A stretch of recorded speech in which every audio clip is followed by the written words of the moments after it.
Shaluba, why don't you just introduce yourself? Tell us about what Shaluba is and what you do. Sure. My full name is Chaluba John Musanda. I'm a former international student. I attended UMKC from 2005 through 2012. And the reason why it took almost 7 years is because I got my bachelor's degree in business administration from the Block School of Business. And then I took a year off for some work through optional practical training, and then came back to complete my master's degree in public administration at UMKC as well. When I completed my studies at UMKC, I was fortunate enough to be hired on as a full-time staff member. And so I worked at UMKC as a full-time staff member from 2012 to 2016. At 2016, I finally left UMKC after 12 years on that campus as either a student or an employee, and I joined the city of Kansas City, where I currently work as a director of a museum. I work as the director of operations for the Kansas City Museum. It's a museum that focuses on Kansas City's history. We focus on programs that bring different communities and neighborhoods together. And we're actually closed right now, not because of COVID, but for some renovations. And we are scheduled to reopen to the public in September, October of this year. So I have a full schedule like everyone else, but UM is definitely my home away from home.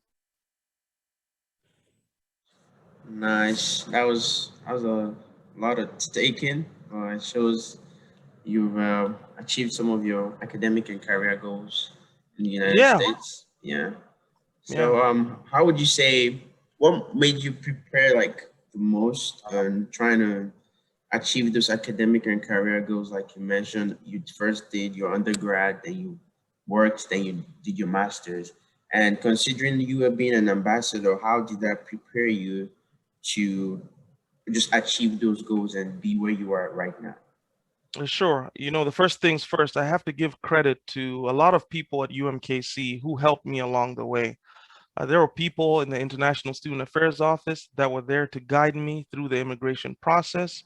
There were the people that pointed me towards scholarship opportunities. And then outside of the International Student Affairs Office, there were people around campus that were willing to take a risk on me, so to speak. They took me on as a student employee. So I was able to Yeah, work on campus where I was able to meet friends. I was able to learn how to communicate better.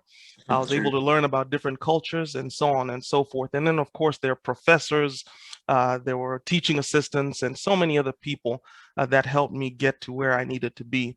But specifically to your question about being an ambassador, I was fortunate enough to be selected as an international student ambassador in 2007. And prior to that, the ambassador program had actually gone several years without being active. So we were kind of like the first group that they were bringing back to life. It was a group of 6 or 7 of us, if I recall. And at the time, we had no policies, no procedures, and nothing to work off of. And the 7 of us, all representing different continents, had to figure out what the ambassador program would look like going forward. So I'm extremely proud that you guys are ambassadors and the program has continued so many years after my graduation. But what was really important about that ambassador program was being able to listen and learn from people who are from different walks of life, different backgrounds. During my group or during my time as an ambassador, our group had somebody from Germany. I was the sole representative from Africa. We had a guy from Bolivia in South America. We had 2 individuals from Asia, one from the Far East Asia, from Korea, and the other from India. And so there was a good mix of us, and just working together as ambassadors on Mhm. programs and learning about other people's cultures and at the end of the day, learning that human beings are human beings. Yeah. We all want kind of the same things at the end of the day. Was very important for me. But those experiences on campus and through the ambassador program is what allowed me to develop confidence and belief in myself. For those international students that are watching this or that will be watching this, having confidence in yourself is really, really important. You could be the smartest person, but if you don't have belief in yourself, you find most of your tasks and programs that you try to partake in challenging. So the ambassador program was very, very important for me to develop self-confidence in who I was as a person, and it gave me an opportunity to make friends and to learn about other cultures as well. Yeah. Okay, so based on that, what would you say was your biggest challenge being an ambassador, or your difficult task? Like when you joined the ambassador program that you had to overcome and make the ambassador program like better. It's yeah. Yeah, like I mentioned just a few moments Yeah. ago, trying to create programs out of nothing. Again, Mhm. there was no existing template for us to build off of. So we had to figure out what was our purpose, what was our role, what type of programs did we want to facilitate, and how would we best represent the international student body as a whole. At the time, as an ambassador, I felt, being the only representative from the continent of Yeah, Africa, sure. I thought I was carrying the weight of the continent on my shoulders. So that was pressure as well. Sure, that's So true. trying to just figure out what our role was on the campus, what our role was in ISAO, in the International Student Affairs Office, and how we could get this program off the ground was quite the challenge. I will tell you one thing though. Mhm. During orientation, I don't know if you guys still do that now, and I know because of COVID things have changed, but there's this skit kind of Yeah. warm up the crowd and welcome people to campus. It's an opening skit where the ambassadors kind of pretend to be international students arriving at the airport. Believe it or not, I came up with that idea Oh wow. in 2007. So how many years ago was that? We're talking about, Impressive. Yeah. 15, almost 15, 14 years ago. Myself and a couple of other students sat down and kind of wrote the script for Wow, that's that. impressive. So when you ask about challenges, again, we Yeah. were literally working off of a blank piece of paper Mm-hmm. and having to build this program so that it could be here for years to come was the biggest challenge. Yeah, that skit has been a tradition. I mean, I didn't do it because I joined last year, so COVID Hmm. happened. So, but when I did the orientation back as a freshman, I saw like the skit and it was funny. Yeah, no, I enjoyed it. we came up with it, and I'm Yeah, not trying to take the credit for myself. That wouldn't be yeah, fair I with the think, other ambassadors. But I still remember sitting yeah. down at the old International Student Affairs office and Mhm. coming together with that script and that idea. So again, it was quite fun. It was quite interesting, but not having anything to work off of was certainly the biggest challenge. Okay. Yeah, and I think it's time to thank Chiluba for bringing up that idea. Yeah. As of now, we have a concrete constitution for the entire program, and we know what positions we have and what roles we need to play. And thank you all for setting this up over the years to all ambassadors who have been worked in the last 15 years. Yeah, And we still continue to do that until the pandemic that hit us very hard. And yeah, last year was completely thrown us off.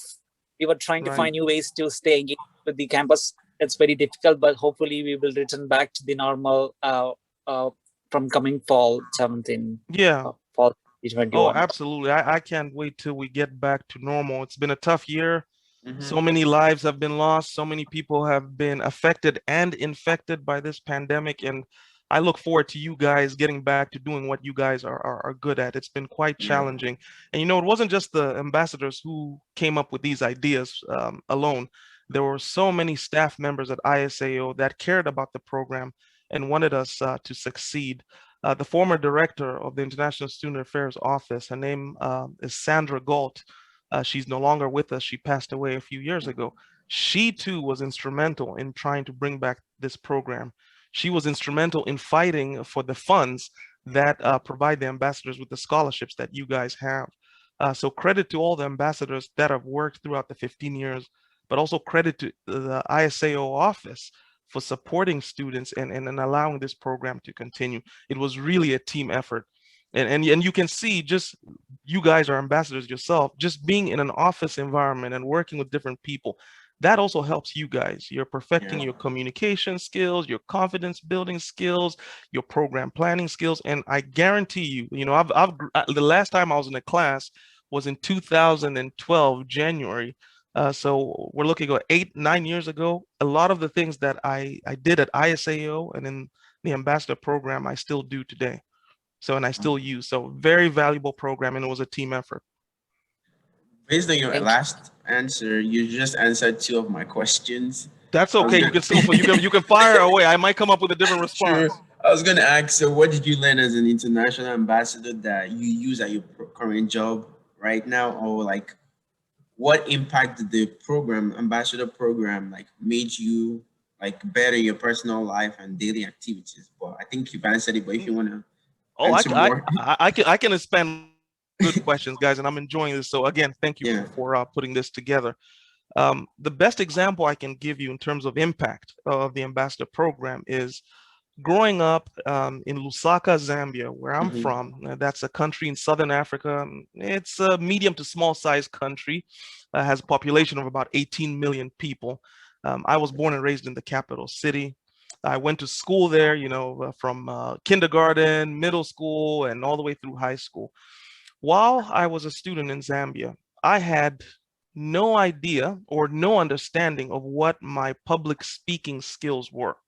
In fact, to be completely honest, those who have been in a classroom in the African context will know it's quite intimidating. True. Friends making fun of you, and if you make a mistake, you become the joke of the day. Yeah. And I'll tell you what, whenever the teachers were asking me to stand up and give an answer or do a presentation, I recall visibly sweating and being nervous and shaking because I was always worried about what my Yeah. fellow classmates would say.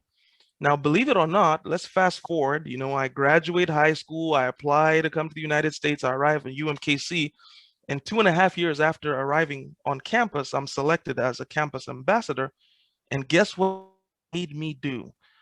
I was selected as the first host of Culture Night. Wow. Myself and Gina Brenner from Germany were the co-hosts for this program. And by the way, Culture Night was a program that existed in the 90s and early 2000s, and it kind of stopped and went away. And then we were the group that brought it back. So imagine me being the first co-host, male Yeah. co-host of this program, with my history of shaking and being nervous when giving a public presentation. But the support from ISAO, the support from my ambassador saying, Chaluba, you can do it, is what pushed me through. And the program was quite successful.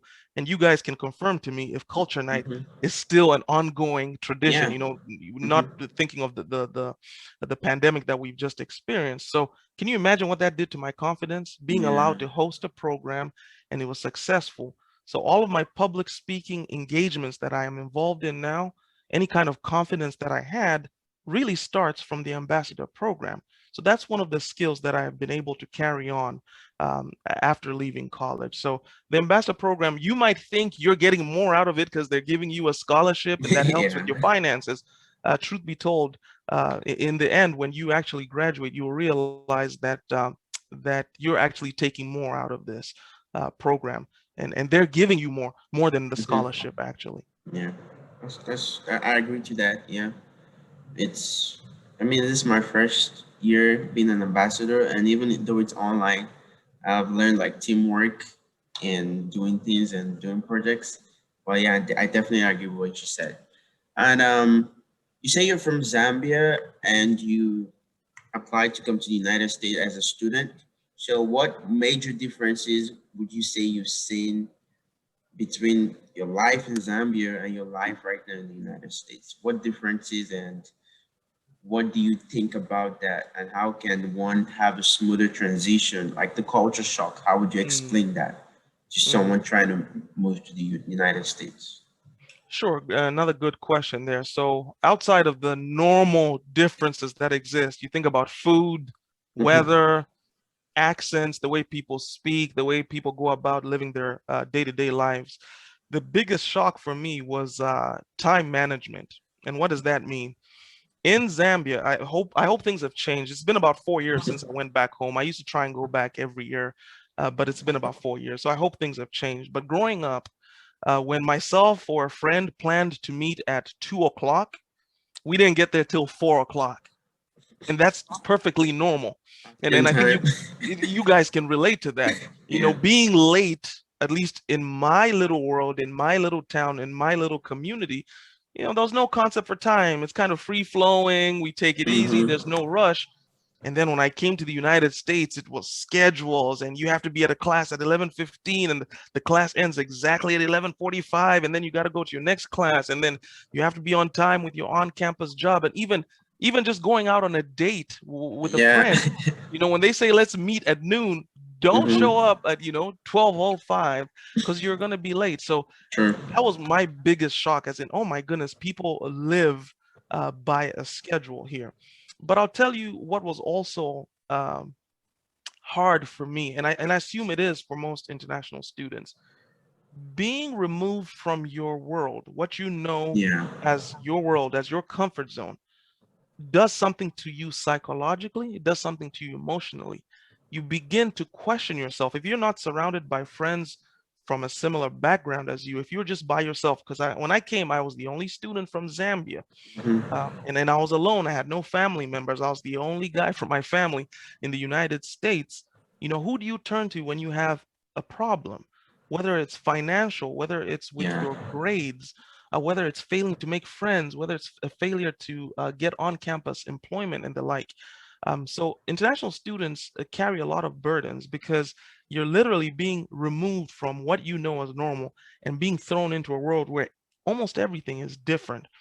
So in just looking at what I went through, and if I could go back in time, the one thing I would advise international students to try and focus on, particularly you guys who are in the ambassador program, is how do we find ways to connect with students and uplift them and ensure that emotionally people are sound. You could be the smartest girl or guy with a 4.0, and you could know everything, you could be top of your class, but if you're not emotionally and mentally okay, things start to break down.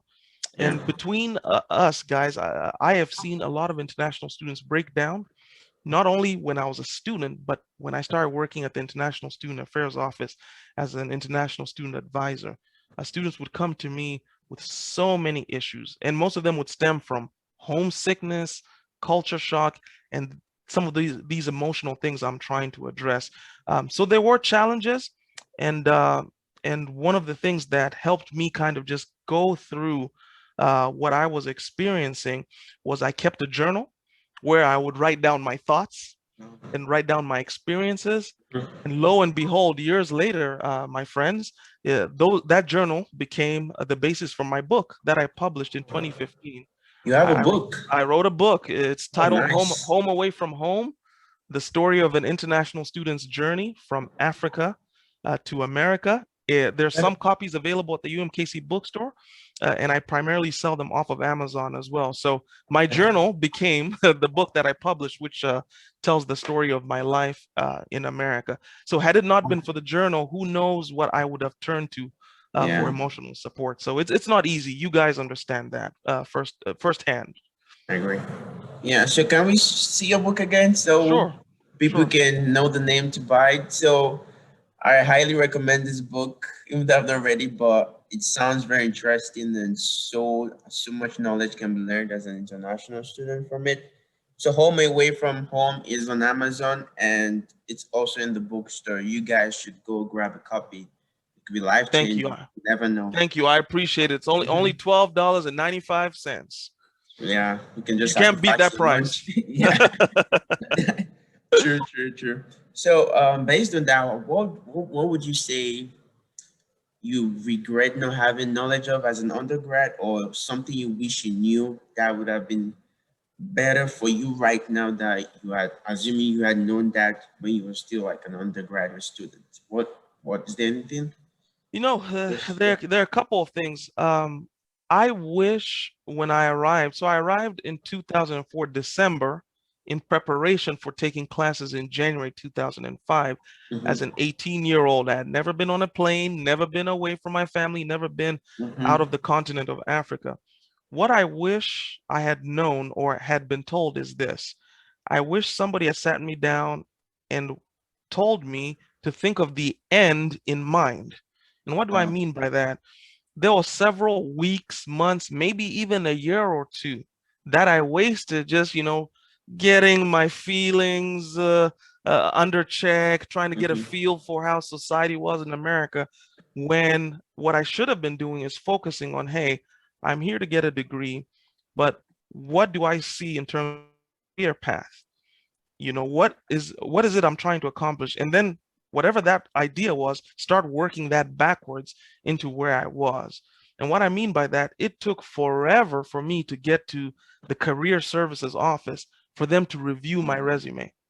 See, I started doing that closer to graduation, right? When I'm thinking about internships, when I'm thinking about optional practical training, when I should have been working on my resume, how to at least write one, how to go through the interview process. I should have been doing that the moment I touched down or the moment after I had settled, finding an apartment, getting used to the food, getting used to the weather. Next thing in line should have been, I'm here in college, but the point of going to college is what? To become an independent person. And by independence, that was getting a job, that was graduating in time, and so on and so forth. So I wish somebody had told me, Chaluba, think of the end in mind and start working towards that. So that's one thing. The other thing I wish, if I could go back in time, I should have done is taken advantage of all the services at UMKC. Now, you guys know this, tuition is not cheap, not at UMKC, not at any college in this country. Even as an international student. And especially as an international student. So one of the questions I never quite answered until the very end is, why are we paying all these thousands of dollars? I mean, just to go to class, I'm barely in class to begin with, 12 credit hours as an international student, 9 as a guy in the master's program, and I'm paying all this money just for that. What you're forgetting is within that tuition are costs for everything else. Yeah, so the fact that the services that I wasn't taking advantage of, not only career services, but at the time the student support services, there were guidance counselors, there were counselors available, there was mental health. When I was services, when there's the health center where you can get tested and treated and so on and so forth. So there are all these services in the UMKC campus. I wish I was exposed to those things much sooner, and I would have been more successful as an international student. So being aware of what's around you on campus is very important. Knowing that you have access to them because you're paying for them is important. And then just keeping the end in mind and working slowly, bit by bit, every day towards that goal is something I wish I had done as a young undergraduate student many years ago. Oh, that's a very good. Victor, I got to leave now. I'm so sorry that I have to miss this, but I promise you, Chaluba, I'm going to look through the entire video later. It's very interesting, but I have to hop on to other meeting right now. Oh, no, thank you for joining us, and it's nice to meet you. I look forward to future conversations, Sai.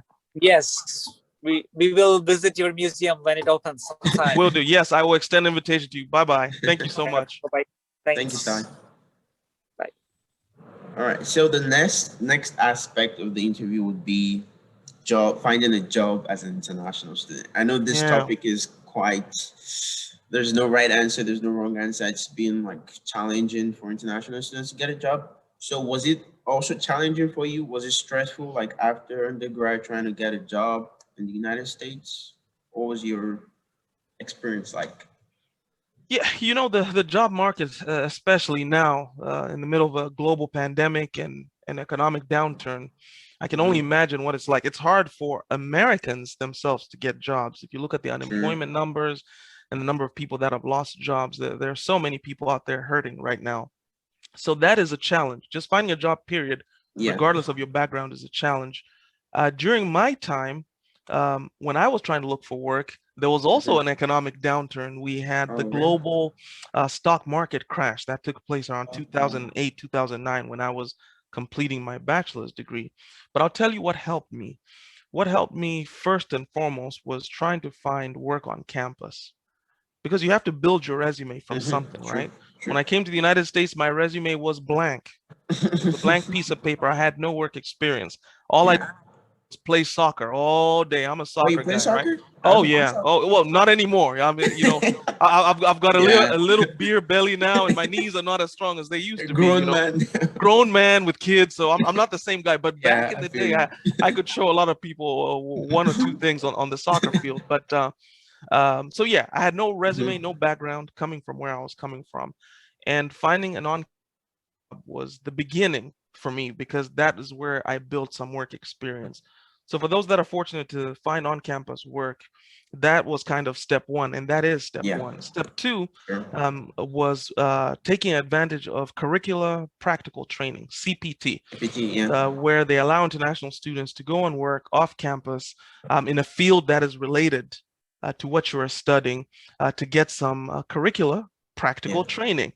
I was fortunate enough to find an internship in 2008, kind of like almost 2 semesters before graduating. Oh, And that internship that I was able to participate in gave me additional work experience. And that work experience is what contributed to me getting a job when it was time to participate in optional practical training. But I'll tell you, what was also challenging is not just finding a job, right? Applying and cleaning up your yeah. resume and practicing on interviews and so on and so forth, because it's a competitive world out there. It's a global world that we are engaged in right now. What was challenging for me when I did find employers that were interested in hiring me for CPT, curricular practical training, or OPT, the optional practical training after graduation, was educating them through or walking them through the immigration process. Mhm. See, many times they'll say, we like you, Chaluba, but this whole Yeah. immigration thing, oh, is there Yeah, a they don't want cost? to. Is there a Sure. cost involved? Do we need to get lawyers involved? And for me, it was getting comfortable with the immigration Yeah. regulation. And how do you get comfortable as an international student with immigration regulation? Speak to your international advisors regularly when you can. And also, there are resources on ISAO's website. There are resources Mm-hmm. that are out there and other websites that you can study and get comfortable, because what I would like to advise every international student to do is you need to be comfortable educating future Employees. employers Yeah.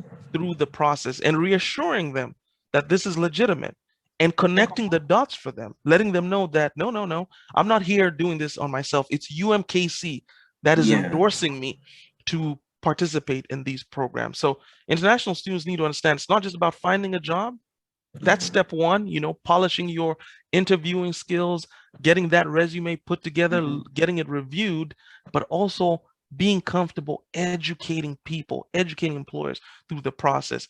And in educating my employers through the process, they got more comfortable and were Yeah. willing to take me on as an employee. But above all else, when you're given an opportunity, no matter how small, you also have to make sure that you're ready to meet the opportunity with hard work and commitment. It's pointless for you to be given a job in a tough global economy and then mess it up. International students have to have a responsibility. They have to take on the responsibility of putting not only their best foot forward, but putting everything they have Everything. Yeah. in impressing potential employers and current employers as well.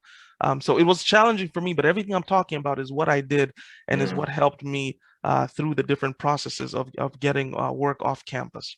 Yeah. So you would say communication is key to making your employers more comfortable with like bringing you on board and the immigration process. Yeah. Yes, the communication, and then making sure that I have resources out there that are there to help me. Not only the Mm-hmm. international student advisors are there are many immigration law firms that are Yeah. available in Kansas City that are willing to work with international students. In fact, some of them partner with UMKC. Those resources are there as well. Getting their advice, Mm-hmm. getting their support to support your endeavor as well is very, very important. And again, above all else, one thing that I take a lot of pride in is I played by the rules. Yeah. I played by the You rules. have to. There's so many ways that you can break Yeah. the rules, and there's so Mm-hmm. much temptation out there. There's True. pressure from home, pressure you put on yourself, societal pressure. But I played by the rules, and I'm telling you, I wouldn't be here talking to you if I didn't play by the rules. Yeah, that's true. That's true. So, what would you say made you stand out, like as an undergrad? Or like the job market is competitive. Like Mhm. how would you advise us undergrads or even graduate students? How can we stand out and Mhm. show our qualities to these employers that even though we're international students, we can also meet the job demands and even do better Mm. than other people. So how would you say we can stand out? First things first, academically, you have to be sound. Yeah. So you got to stay on top of your classes. I Hmm. said I was a student for almost 7 years. It was 6.5 years to be precise. 4 years as an undergrad, and it took me about almost 2.5. Actually, 4.5 as an undergrad, I'm sorry, and 2 years in my master's program. Masters. So Yeah. 6.5 years. Of those 6.5 years, I only missed classes twice. Again, let me repeat that. I only missed Wow. 2 classes, one because I was sick, and one because the weather was just so treacherous. Before the campus had announced that they were closing because of Yeah. inclement weather, I wasn't sure if the class was happening, and I just decided to stay home. So getting up every day and going to classes and staying on top of classes and studying and spending time in the library and so on and so forth is important. So staying on top of your grades is number one, Number one. because that's a talking point with employers, given how far I'm coming in terms of how far away I am from my home and what's comfortable. Yeah. Here I am succeeding academically on paper. So that's step one. Step two is being comfortable in your own skin. And what do I mean by that? Those that know me, those that are still working at UMKC, that were there when I was a young student, when I had more hair on my head before I started balding, right? Yeah. I used to go by the name John, which is my biblical middle name. It's not my middle name given to me at birth. Oh. I went by John because I thought it was easier for people to say versus Chaluba, right? True. So I changed my name. I was trying to change my accent. I started trying to dress the way Americans dress, and I lost myself. And I became phony, to be honest. It's hard for you to succeed if you're not comfortable in your own skin. Yeah.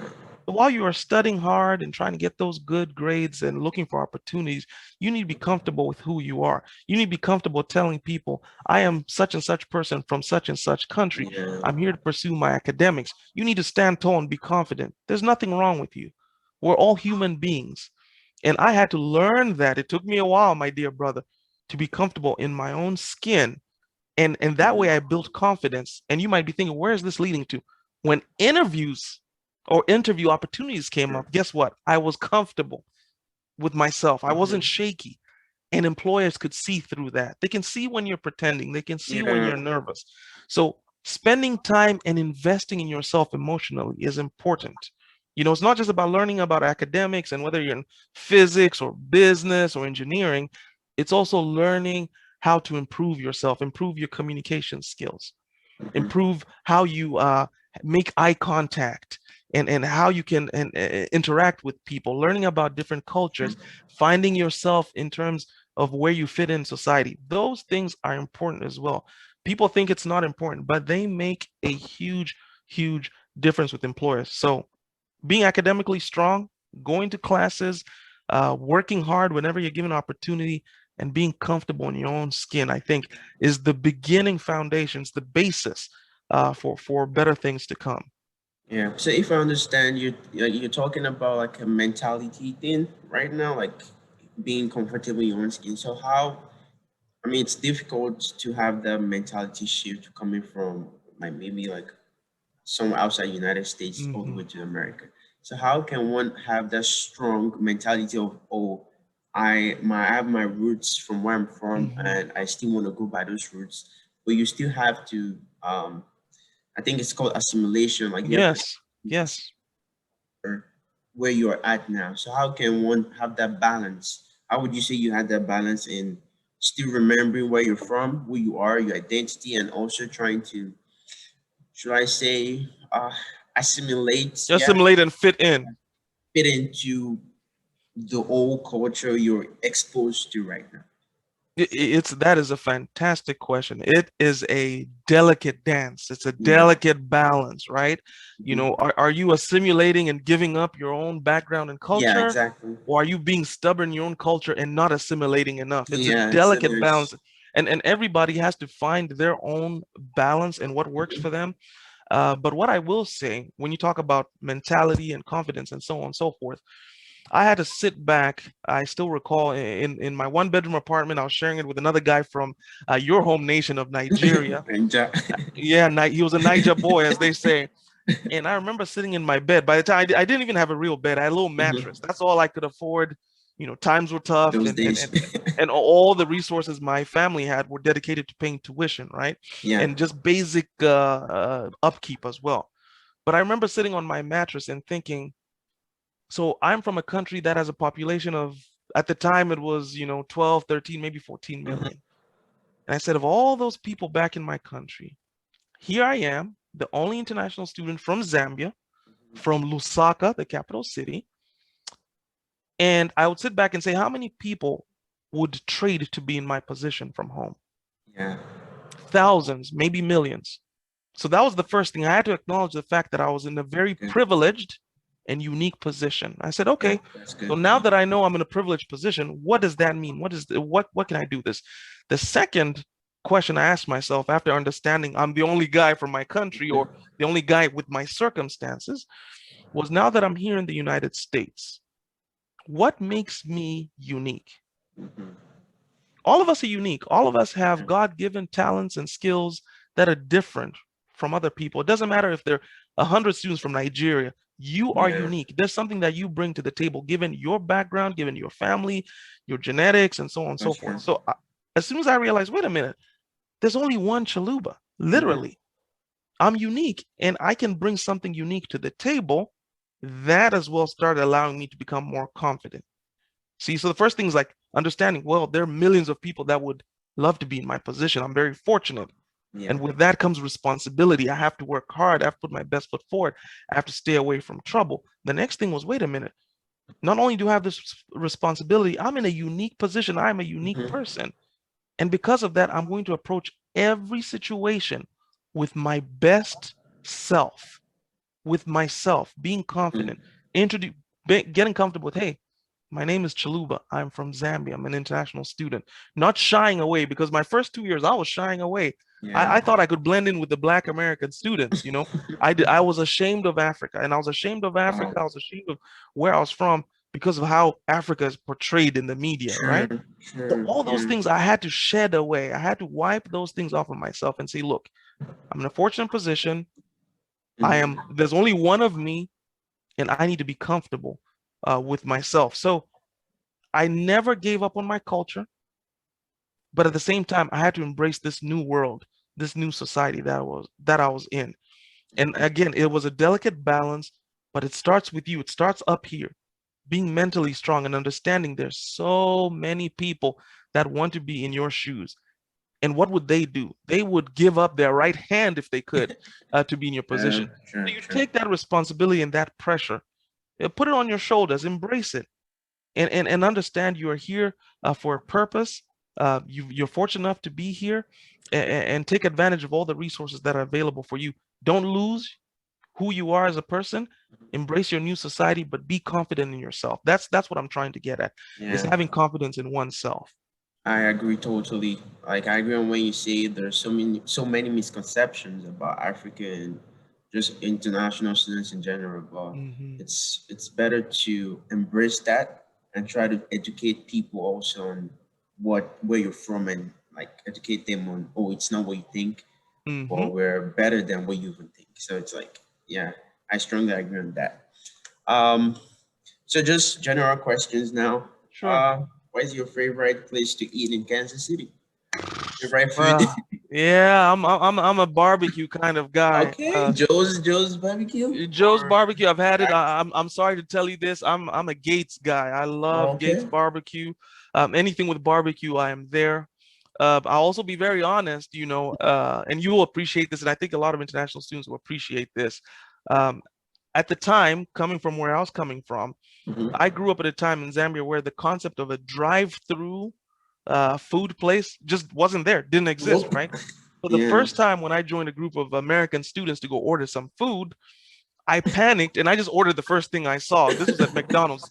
The Let me have the number McDonald's. one. And when they were asking, Yeah. okay, what do you want with your number one? I was like, Mhm. everything it comes with, because I was so nervous. Just even Yeah. ordering food is such a nerve-wracking experience for an international student.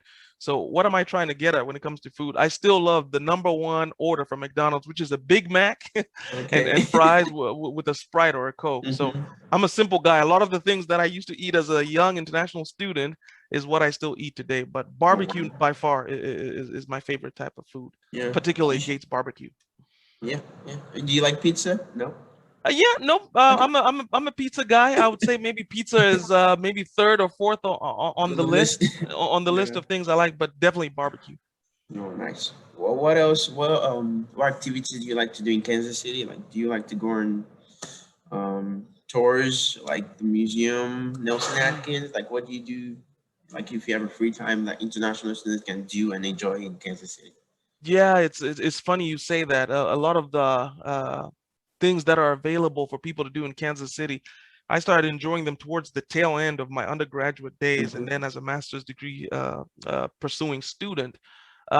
One of the things, obviously, I work in the museum field, so I encourage Mhm. people to go out to museums. Most museums have a small admission fee or free. You can learn about different cultures, different arts, and so on and so forth. Worlds of Fun, Yeah. if you have transportation to get you out there, I think is another fun activity. That's something that I used to take advantage of. I also used to go to a lot of sports games when I had the time and when I had the resources.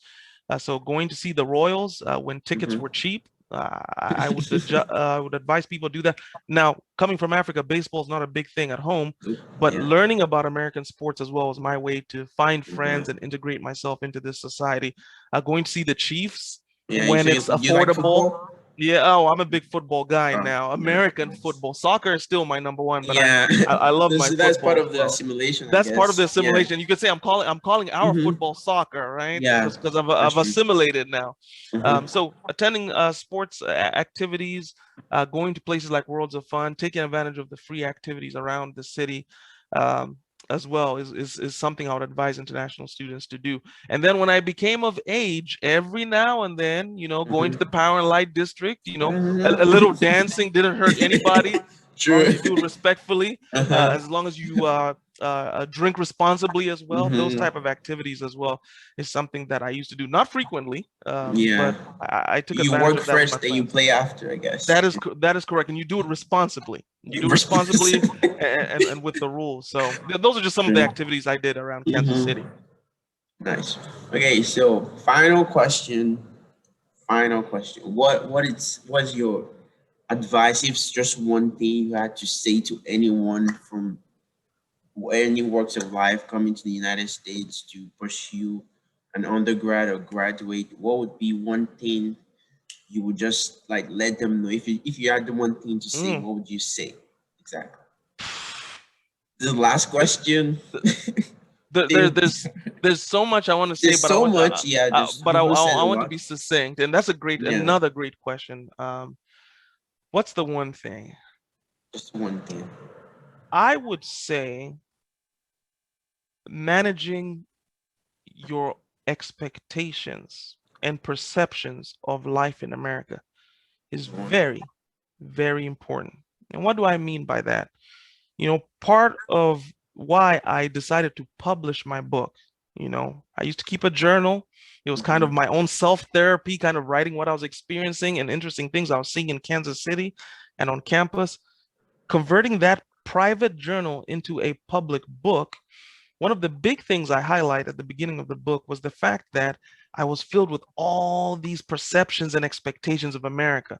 Here I was in Zambia, Lusaka, coming to Kansas City at UMKC, and truth be told, I thought I was going to Hollywood. It didn't matter what Kansas City was. I had New York City and Mhm. California, LA in my mind. Yeah, And what I true. should have been doing is managing my expectations. When it comes to international students, this assumption that when you come to campus, there are going to be so many activities and you're going to be going to Yeah. class and then making all this money and you're going to be helping your family pay for your tuition. I would advise people to moderate and manage their expectations better. Yeah. Sometimes when you have unrealistic expectations, you create unrealistic pressures on yourself. Mhm. That's true. Sometimes these expectations, you can't even meet them. And when you get disappointed, you get hurt, Yeah. emotionally, you get down, and psychologically, that does something to you. I would suggest people need to take coming to America day by day, understanding what your mission is here, coming to get an education. So education first. Yeah. Anything that you gain after that is just a bonus. Yeah. There are many students, my good friend, that I deem as successful international students who came here, got their degrees, did OPT, and went back home, Mhm. and they're doing very well. There's some others who have been successful and have remained here. I would like to assume that I'm one of those, but if I'm not, that's fine. And then there are other students who it didn't quite work out. They didn't Mhm. graduate. Something happened financially. Something happened with their sponsors. There's so much that needs to go in your favor for you to be successful in the United States, to be Yeah. successful at UMKC. What you don't need is to create unnecessary pressure. there's already financial pressure for you to succeed because it's so expensive to be here. Mm. There's academic pressure for you to maintain 3.5, Yeah, 3.0 for the to keep your scholarship. scholarship. There's so much pressure for you to fit in. Yeah, cultural What you pressure. don't need is to add any additional pressure. You need to take it day by day. You need to try to enjoy the experience of being here. This is a once in a lifetime opportunity.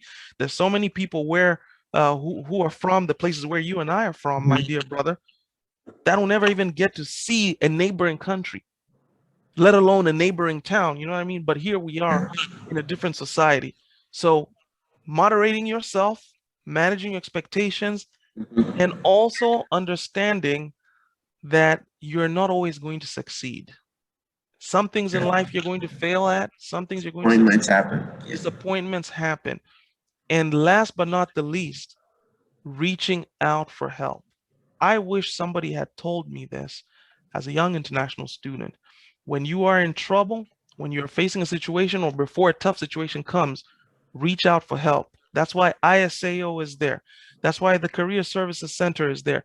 That's why the Mind Body Connection Office, if it's still there, that's why they're still Yeah, there. it's the, Academic support and mentoring, that's why they're it is there. the, yeah. Fellow classmates, that's why they're there. There's a Mhm. UMKC community. Support one another, reach out to other people. And I want to close off with this personal story. Um, I am not the only guy from my neighborhood that was fortunate enough to come to the United States. I was the only guy to make it to Kansas City. A guy that I grew up with, a dear friend of mine, he will remain nameless for the sake of protecting his integrity. He came to the United States just like me as an international student. And for one reason or another, things didn't work out. Financial trouble started hitting his family. And to this day, I don't know if he was able to graduate successfully. But long story short, he became depressed and literally nobody knows where he is today. Nobody knows. We don't know if he's dead, alive, if he found a job, if he's a legal immigrant or an undocumented immigrant. And it all stems from the fact that he was always a jovial and happy guy, but he was wrestling with some demons. He was Yeah, wrestling with some personal issues, and he mental. never reached out for help. And I'm not blaming him. I'm actually blaming myself for not being a better friend, and reaching out and saying, hey, is there anything I can help with? Are you really okay? People always ask, how are you? And Yeah. your knee-jerk response is, I'm fine. You don't want to hurt Yeah. anyone. You just want to keep pushing through. Mhm. And I'll tell you one thing, I should have been a better friend in really digging and saying, what does fine mean? What does day to day look like for you? And I share that story because it's that I wasn't able to keep in touch with this friend of mine who I grew up with, same community, same background. And I hope he's doing well. I hope he's doing okay. No telling. But international students, you got to reach out for help. Yeah. You got to reach out for help. The resources are there. No man is an island. No man or woman is an island. The resources are there. Talk to people. When you're in trouble, reach out for help. That's my advice. I know that's a long, long answer, and I apologize, but I felt it's important that I close off with that. That's quite a story. Yeah. I know things happen, bad things happen, good things happen, but yeah, we can always do our best to be on the good side of things and good side of life. Thank you, Absolutely. Shaloba. I learned a lot, and it was a great experience talking to you and you sharing your experiences to fellow international students like me and people that are going to watch this video. And we say thank you from the ISL Ambassador Board, and thank you for your time. Thank you for taking the time. I don't know what else to say, but say thank you. And I hope you keep doing what you do. You've achieved a lot, and your life has been a story to tell, a very good example to people if they hear this and if they also buy your book, because I think they should buy your book because I think it's going to be life changing. Thank you again. Thank you. And do you have anything else to say? Closing remarks? Yeah, I want to thank the International Student Affairs Office, the International Student Ambassador Program. I'm so proud to have been part of that program. I think I was an ambassador for 3 years, if I'm not mistaken. And I want to thank the UMKC community. UMKC is my home away from home. And I'm always so proud when I hear from students such as yourself. If I was you, if I was Yeah. fortunate enough to be you back in the day when I was a student, I would be president of Zambia by now. You are Wow. a bright person.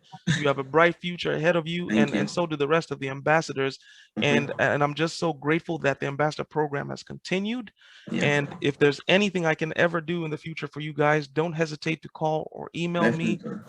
Thank you so much. Wish you the best through these tough times. There's a global Yeah. pandemic. We will return to normal, God Hope so. willing. And I wish every UMKC student, international students in particular, all the best. It's tough, but we can pull through. There are many examples of those of us who graduated and gone on to do other things. So you guys keep pushing, stay strong, make use of the resources out there, and may God bless all of you. Thank you so much. Amen. Thank you Thank so you. much, Elder.